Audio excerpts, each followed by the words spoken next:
Morning, সবাই কেমন আছো? আশা করি সবাই ভালো আছো, আমরাও ভালো আছি। খুব গরম। এই মানে গরমের দিন হলেই না, এই গরমের কথা ছাড়া আমার আর কোনো কথা নেই। আজকেও দেখো সেম ওয়েদার, একবার রোদ উঠছে, একবার মেঘলা করছে, একবার রোদ উঠছে, একবার মেঘলা করছে। এখন একটু রোদটা আছে, আবার মেঘলা করছে, এরকমই ওয়েদার। কিছু করার নেই, গরমের দিনে তো এরকম হবেই, কিছু করার নেই। কিন্তু ওই যে আমি কথা বলতে গেলেই শীতের দিনে শীতের কথা, গরমের দিনে গরমের কথা, কিছু করার নেই। আজকে না আমার প্রচুর কাজ, অনেক দিন বেশ কয়েকটা কাজ, মানে ভাবছি যে আজকে করব কালকে করব, এই করে করে পেন্ডিং রয়ে যাচ্ছে। তো ভাবছি ঘরেরও অনেক কিছু, মানে ডাস্টিং করা, আরও অনেক কিছু কাজ সব জমেছে, মানে কয়েকদিনের জন্য। কারণ আমাদের যে মিউজিক ডান্সের বাচ্চাদের না সানডেতে পরীক্ষা, আর সেই জন্য ক্লাসের চাপটা খুব বেশি চলছে, যার জন্য অন্য কাজগুলো, মানে রান্না খাওয়া ছাড়া অন্য কাজগুলো করতে পারছি না। তো সেই জন্য একটুখানি এইদিকেও নজর দিতে হবে। স্কুল খুলেছে, তো বাচ্চাদের সকালবেলাটা আজকে আমার ফ্রি। তো অনেকে 2 তারিখে খুলেছে, অনেকের 1 তারিখে খুলেছে। তো আজকে আমার মোটামুটি সকালটা ফ্রি আছে। তো আজকে যতটা পারি, এদিক ওদিক যতটা পারি কাজ ছেড়ে নেব। আজকে আমাদের সকালের ব্রেকফাস্ট হচ্ছে ওটস আর ডিম সেদ্ধ আর ব্ল্যাক কফি। আজকে একেও দিয়েছি, বানিয়ে নিয়েছি আর কি, যে খেয়ে নাও। রোজ দিনই ওই 1 রুটি দুধ। আজকাল একটুখানি মানে শরীরটা একটুখানি মানে বেতালা 2-1 দিন ছিল, যার জন্য মেনে গেছে, কিছু বলেনি আর। বলছিলাম না, অনেকগুলো পেন্ডিং কাজ আমার এই মাথায়ও অনেক দিন ধরে কোনো কালার বা মেহেন্দি লাগানো হয়নি।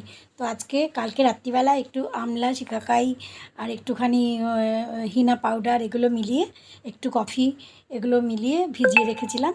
তো আজকে এগুলো একটুখানি লাগিয়ে নিলাম। কারণ আমার মতে ওই বুড়ো সাজার কোনো ওর মধ্যে কোনো ক্রেডিট নেই। একটা দুটো এদিক ওদিক দিয়ে সাদা চুল তো দেখাই যাচ্ছে, কিন্তু বুড়ো সেজে থাকতে হবে এমন কোনো কথা নেই। আমার মতে বুড়ো সাজার মধ্যে কোনো ক্রেডিট নেই।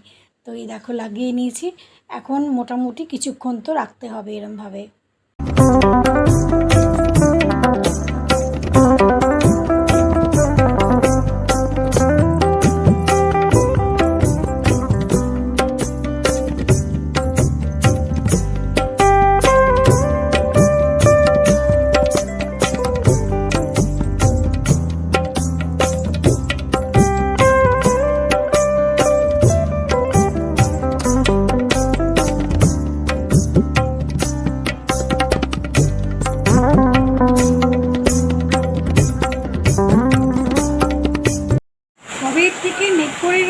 মেঘ করে রয়েছে, বৃষ্টি আর হচ্ছে না।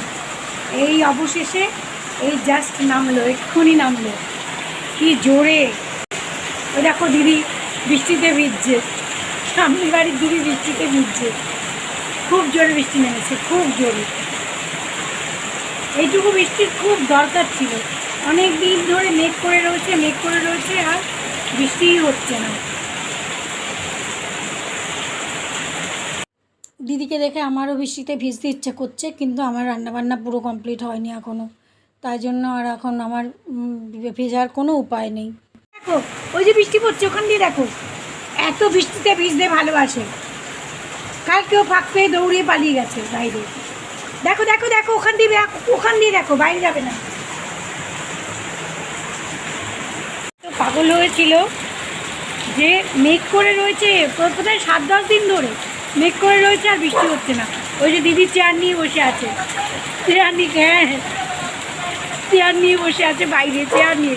ভাই সাহেবও বেরিয়ে গেছে বাইরে বৃষ্টিতে ভিজতে। এখানে আরও এখন সব বেরোবে, বাচ্চাগুলোও বেরিয়ে যায় বৃষ্টিতে ভিজতে।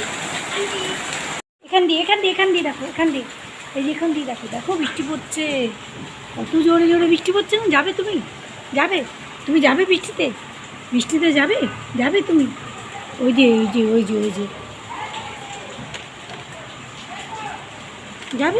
যাবে বৃষ্টি। বাবু ওকে নিয়ে বেরিয়েছে, ও বৃষ্টিতে ভিজতে দারুণ ভালোবাসে। বাবু বলে এত গরমের মধ্যে আমিও একটু ভিজে আসি, ওকে নিয়ে বেরিয়েছে এই জন্য।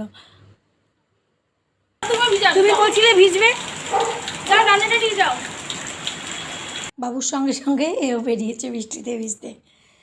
আজকে 2-3 বারই এরকম ঝায়ে ধায়ে ঝাঁকে ঝাঁকে হলো আর কি। এরকম যদি কয়েকটা দিন হয় না, তাহলেই একটুখানি বৃষ্টিটা কমে, একটু গরমটা কমে, সরি বৃষ্টি কমে বলছি, গরমটা একটু কমে। বৃষ্টির জল পেয়ে গাছপালাগুলোও যেন একটু তাজা হয়েছে। বাবা এই গরমে কী অবস্থা, যেমন মানুষ তেমনি জন্তু জানোয়ার তেমনি গাছপালা, চারিদিকে যেন আর তাকানো যাচ্ছিল না, সত্যি এত মানে অসুবিধা লাগছিল।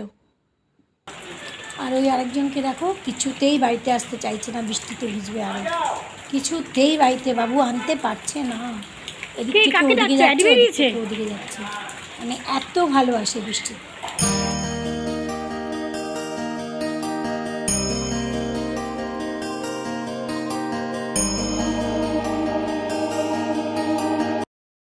বলছিলাম না সানডেতে পরীক্ষা, তো সেই জন্য সকালের দিকে তো আজকে ক্লাস ছিল না কোনো, কিন্তু বিকেলের দিকে 3টে ক্লাস ছিল, 3টে ক্লাস করে উঠেছি।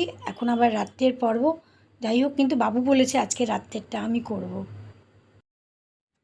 সন্ধে হলো, বাবু আজকে আমার একটুখানি সয়া চাপ আনা হয়েছে, তো বাবু বললো সয়া চাপ আমি বানাবো, তো একটুখানি মাইক্রোওয়েভে একটুখানি ওই ঠান্ডাটা ছাড়িয়ে নিয়েছে, তারপরে এগুলোকে ফ্রাই করছে। বাবুর তো সব কিছুতেই মানে এক্সট্রা ব্যাপার, তোমরা তো সবাই জানো, ও মানে কোনো কিছু করতে আসলে সব কিছু একটা এক্সট্রা ব্যাপার। এখানে বোধহয় তেল আর একটুখানি বাটার দিয়েছে, বাটার দিয়ে ওইগুলোকে ভাজছে, সয়া চাপগুলোকে ভেজে তারপরে ওগুলোকে ম্যারিনেট করবে। তার মধ্যে দিয়েছে দই, তারপর দিয়েছে জিঞ্জার গার্লিক পেস্ট, তারপরে নুন লঙ্কা, এগুলো তো সাধারণ মশলা আছেই, লঙ্কার গুঁড়ো, স্বাদ মতো নুন, আর এখানে আমি চপারে পেঁয়াজ টমেটো করে দিয়েছি। তারপরে এগুলোকে ভালো করে মাখবে, এই যে মাখা শুরু হয়েছে দেখো। ওদিকে ঝন্টু এত ঝামেলা করছিল, যার জন্য আমি আর স্টার্টিংটা তোমাদের দেখাতে পারলাম না।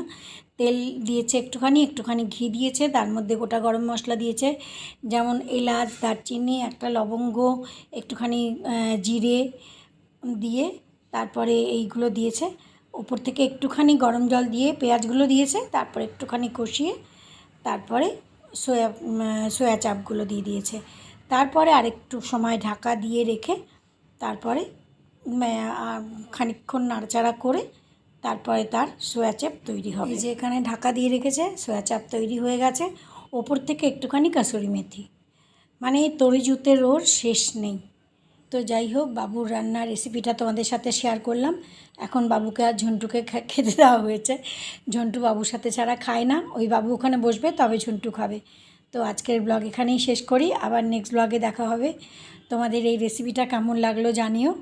সবাই খুব ভালো থেকো, গুড নাইট।